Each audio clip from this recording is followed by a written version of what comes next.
and we have Bob. They're going to be our star guests of this video. So, first things first. Right now, an acute angle would look like this, all right? And what it basically means is an angle below 90 degrees. That's all it means. So, Jimmy, would 45 be an acute angle then? Yes. Very good. But what about Bob? What about 79? Is that acute? Yes. Well done, just trying to trick you there. Very good.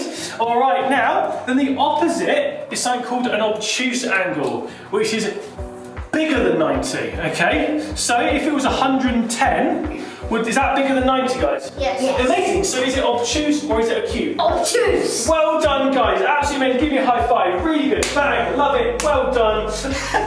Right. Thank you for watching this video tutorial, and we'll see you at the next one. Thank you very much.